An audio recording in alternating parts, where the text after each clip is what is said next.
येवलूज जिल्हा परिषद मतदारसंघात यंदाची निवडणूक केवळ उमेदवारीची नसून तळागाळातील प्रश्न विरुद्ध सत्ता केंद्रांची लढाई ठरत असल्याचे चित्र स्पष्ट झाले आहे.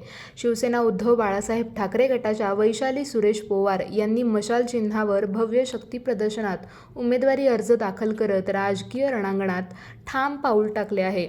या उमेदवारी अर्ज दाखल सोहळ्यात उपजिल्हाप्रमुख सुरेश पोवार, शेतकरी संघटक जिल्हाध्यक्ष रणधीर पाटील, शिवसैनिक कार्यकर्ते आणि समर्थकांचा मोठा जनसागर उपस्थित होता.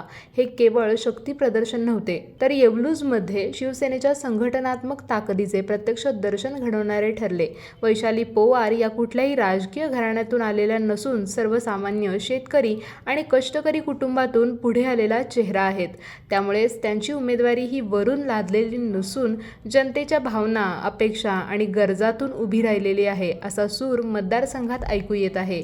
विशेष म्हणजे येवलूज मतदारसंघातील सुमारे 36,000 मतदारांपर्यंत पोहोचण्यासाठी पूर्ण ताकदीने काम करणार असा ठाम निर्धार यावेळी व्यक्त करण्यात आला आहे.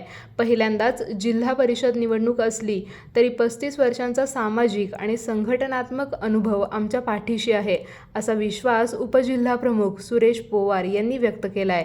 सर्वसामान्यांसाठी लढाई, शेतकऱ्यांच्या वेदनांना आवाज आणि तळागाळातील प्रश्नांना न्याय हीच वैशाली पोवार यांची ओळख बनत असून मशाल चिन्ह हे केवळ निवडणूक चिन्ह न राहता बदलाचा आणि संघर्षाचा प्रतीक ठरत असल्याचे संकेत मिळत आहेत. येवलूजमध्ये ही लढत आता केवळ पक्षीय न राहता लोकांच्या अपेक्षा आणि प्रस्थापित राजकारण यांच्यातील थेट संघर्ष बनत चालली आहे. मशाल किती उजळते हे येणारा निकालच ठरवेल, पण एवढं नक्की, येवलूजची निवडणूक यंदा दुर्लक्षित करता येणार नाहीये.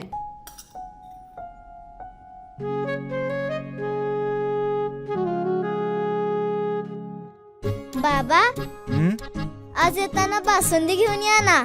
अगं, कालच आपण आईचा वाढदिवस होता म्हणून आणली होती ना. ऐकलं, गोकुळची बासुंदी पुन्हा खावीशी वाटतेय. खरं सांगू, मलाही खावीशी वाटतेय. पुन्हा पुन्हा खावीशी वाटणारी गोकुळ बासुंदी.